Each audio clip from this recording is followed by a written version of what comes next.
Hello and welcome to the PowerShell tutorial. Let us start with Windows PowerShell basics. What is PowerShell or PowerShell intro? PowerShell is newer than CMD, which is the command prompt. CMD works with text, but PowerShell works with objects. PowerShell is useful for Windows automation and system administration. In order to learn PowerShell, you have to know about commandlets. The commands in PowerShell are called commandlets. Commandlets work with objects. Commandlets also offer more options than what you can get in the Windows GUI. Commandlet name has the task name hyphen item name. For example, here the task is get and the item is service. So there are commandlets like get service, start service, stop service, etc. in PowerShell. Now let me show you an example. How you start PowerShell is that you open the command prompt by using the CMD command and type PowerShell.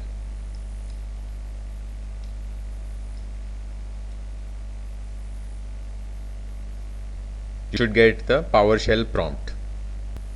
Now here if I execute the commandlet get service, it will show me all the services running on the computer.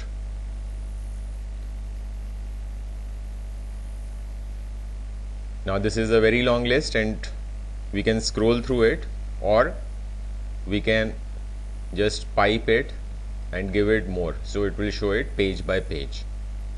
So here we can see it is showing the status, the name and the display name. So here we have a stopped service, this service app info is running, and the display name is application information. Now let us go back.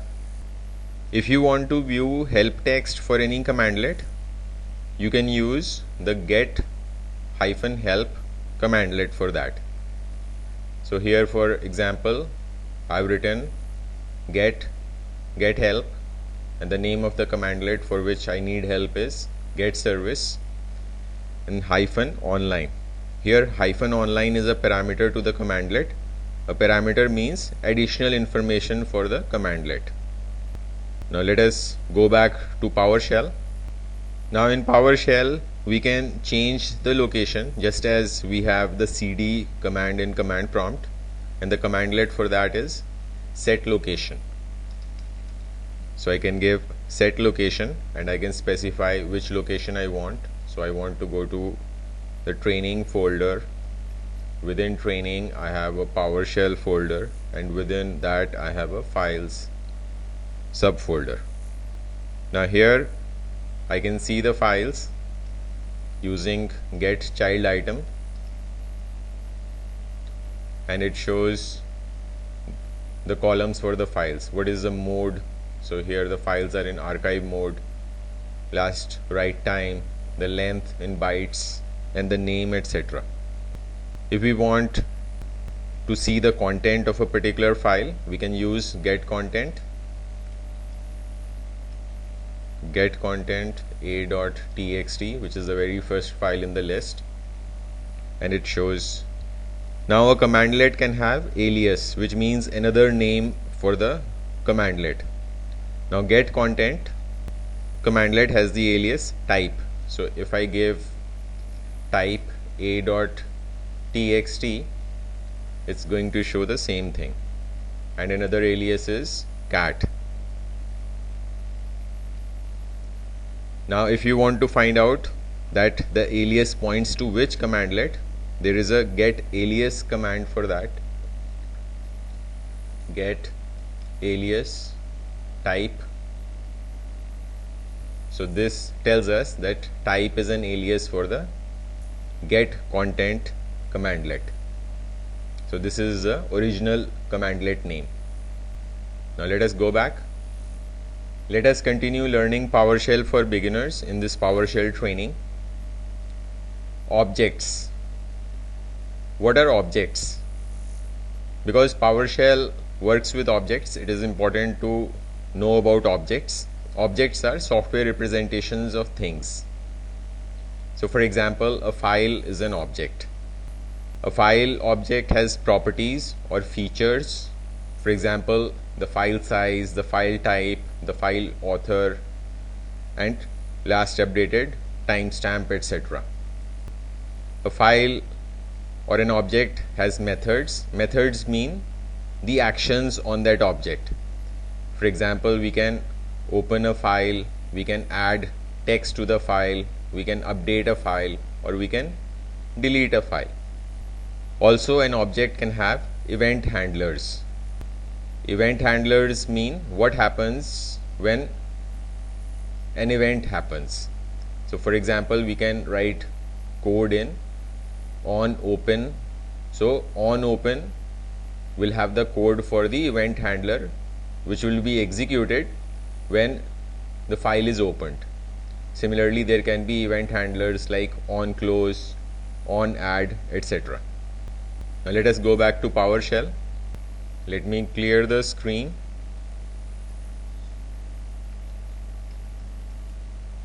So clear is an alias for a commandlet to clear the screen. Now let us see PowerShell commands for learning PowerShell. Get member commandlet shows the properties, methods, and events of any process.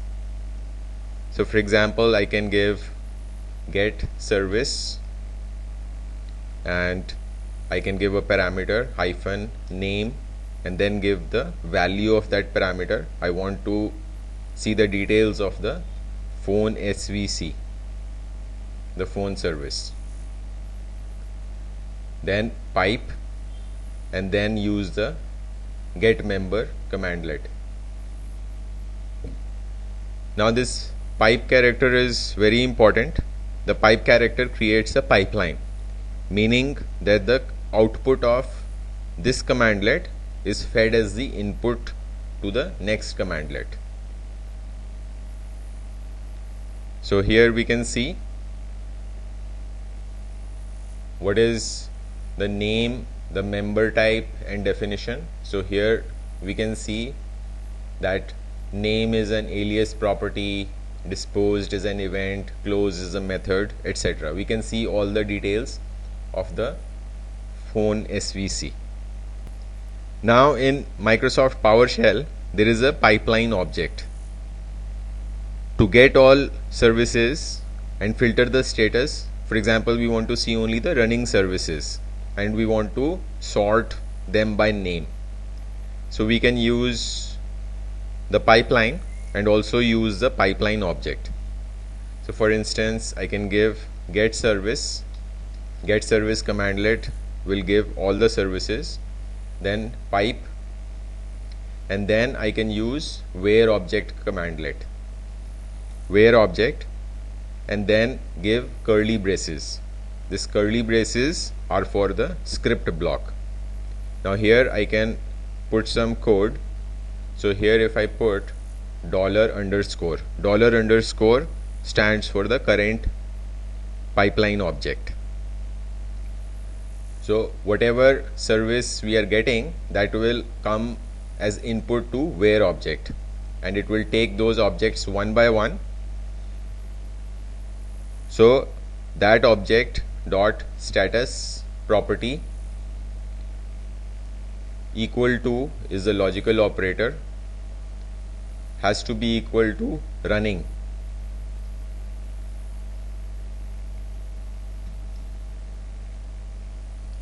So this will filter all the services and give only the services where the status is running. Now the output of where object commandlet we can pipe to sort object, and then we can also pipe it to more, so we can see it page by page. So here we can see all these services are running because it has where object has filtered each object with the status as running, and it's showing the output from get service where the status is running. So it's showing the names etc., and it has sorted it according to name. So we have service names starting with A, then B, then C, and so on. In PowerShell scripting, it is simple to manipulate multiple objects using loops. So loops are available in PowerShell. Now here I have in the files folder a bunch of files. So let us say I want to change all the file names to lowercase. So we can easily do that in PowerShell. First, clear the screen, and we can use the get child item.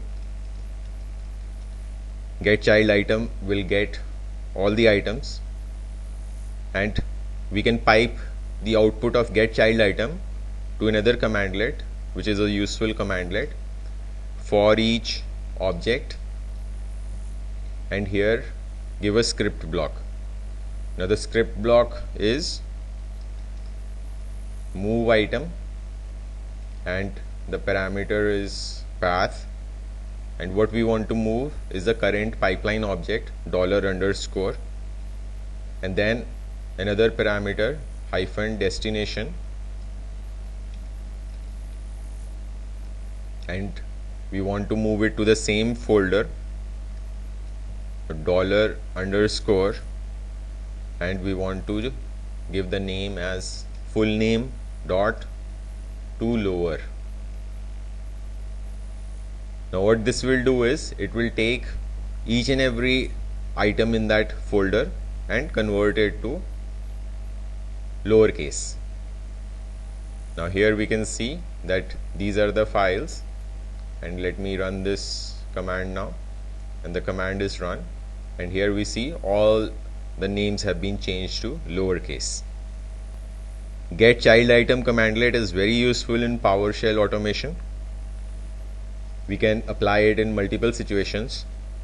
For example, if you want to search passwords or any string in any folder and subfolders, you can use get child item recursively. So let me go back here and give get child item commandlet, and I want to, let us say, search for passwords. So I can give get child item, and I want to search only in text files, and -r means search recursively, and I can pipe it to another commandlet, select string, and I want to search for the string password written in the file. So here it has found it in the files subfolder. On line 2 it says the password is blank here, and in the current folder it has found the password is something. So I hope that you learned some PowerShell scripting for beginners with this PowerShell tutorial. You could try to automate Windows tasks using PowerShell to save your time. Thank you.